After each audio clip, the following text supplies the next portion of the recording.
पढ़ी है that it is the land of Rabindranath Tagore where the mind is without fear and the head is held high. पश्चिम बंगाल के विषय में हमेशा कहा जाता है कि ये वो रविंद्रनाथ टैगोर जी की भूमि है जिसमें मन भयमुक्त होता है और मस्तिष्क हमेशा ऊंचा होता है। पर आज ये कहने में दुख भी होता है और पीड़ा भी होती है कि ममता बनर्जी जी के राज में आज टीएमसी का मतलब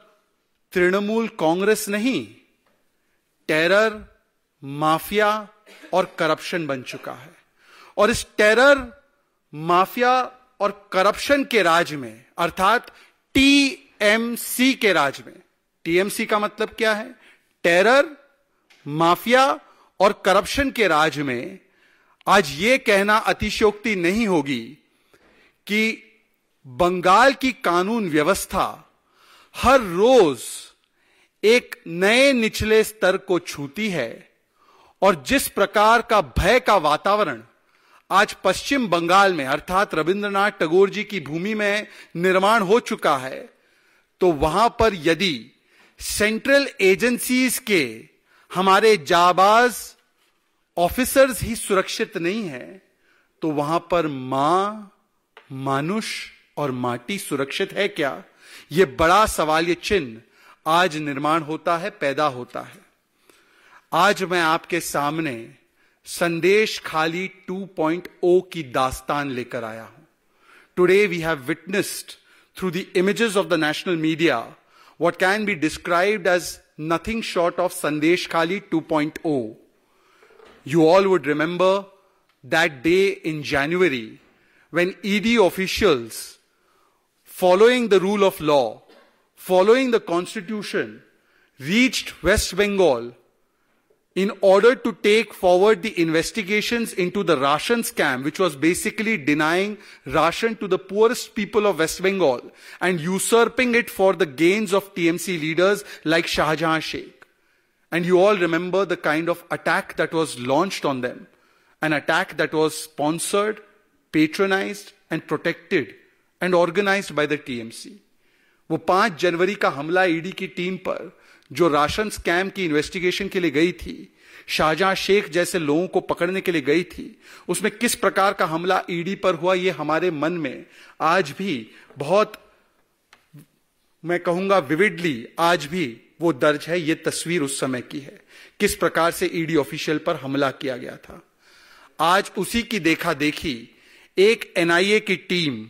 जब भूपति नगर पश्चिम बंगाल के ईस्ट मिदनापुर में 2022 के बॉम्ब ब्लास्ट के केस को इन्वेस्टिगेट करने के लिए पहुंचती है, जो कि एक टीएमसी के नेता के घर में हुआ था, जिसमें कि 3 लोग मारे गए थे, तब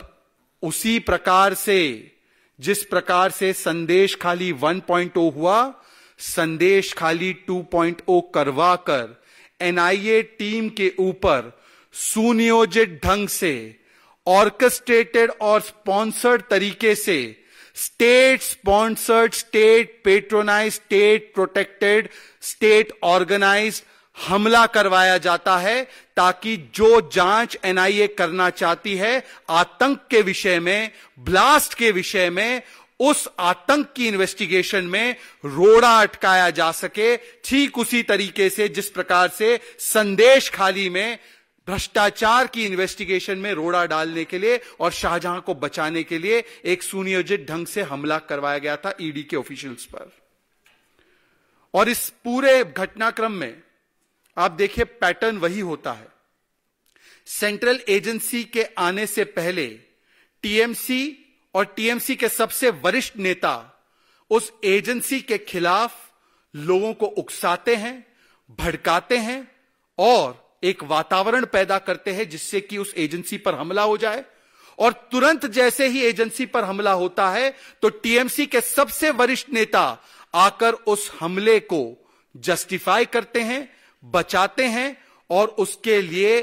अलग अलग प्रकार के कारण देकर उसे सही ठहराते हैं। आज भी यही हुआ है। संदेश खाली 2.0 से पहले, अभी 2-3 दिन पहले ममता बनर्जी जी ने एक कूच बिहार में मतभंगा में जब वो रैली एड्रेस कर रही थी, उन्होंने केंद्रीय एजेंसीज के खिलाफ और खास करके आतंक के मामलों में जांच करने वाली एनआईए के खिलाफ पहले तो भड़काने का, हिंसा को आमंत्रित करने वाला बयान दिया, और आज जैसे ही एनआईए की टीम पर हमला होता है तो उसके बाद तुरंत तृणमूल कांग्रेस की सबसे बड़ी नेत्री ममता बनर्जी जी आकर उसे जस्टिफाई करती है और कहती है कि यह हमला होना बिल्कुल ठीक है, और टाइमिंग और दूसरी चीजों पर सवाल उठाते हुए एक प्रकार से इन हमलावरों को पूर्ण तरीके से क्लीन चिट देती है। इसका मतलब साफ है कि यह हमला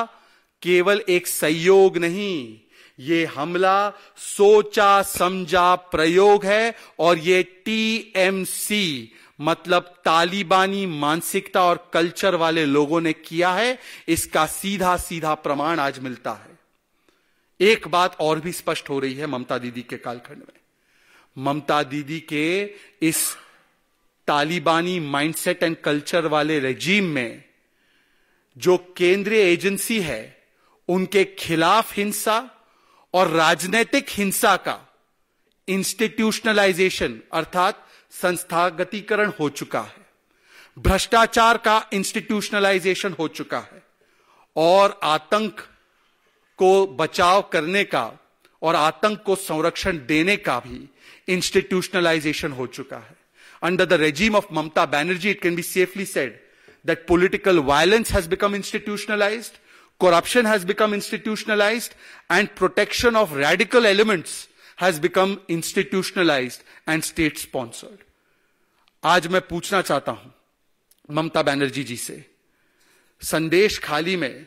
जब शाहजहां शेख ने ईडी ऑफिशियल्स पर हमला करवाया, क्या यह सच बात नहीं है कि लगभग 55 दिनों तक उस शाहजहां के बचाव में तृणमूल कांग्रेस की सरकार और पुलिस रही? क्या यह सच नहीं है कि सीबीआई की जांच का विरोध तृणमूल कांग्रेस की सरकार ने किया? क्या यह सच नहीं है कि जब हाईकोर्ट ने शाहजहां के मामले को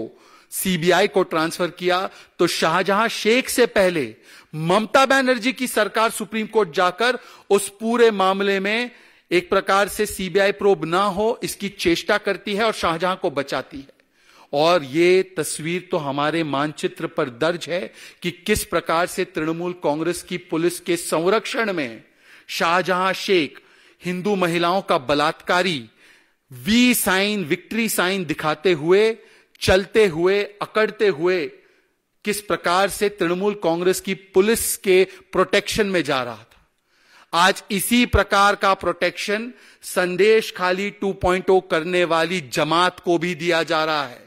ये वही जमात है जिसको तृणमूल कांग्रेस ऊपर से लेकर नीचे तक अब बचाव करने की मुद्रा में आ चुका है। For more such videos, subscribe to the NewsX YouTube channel, hit the bell icon.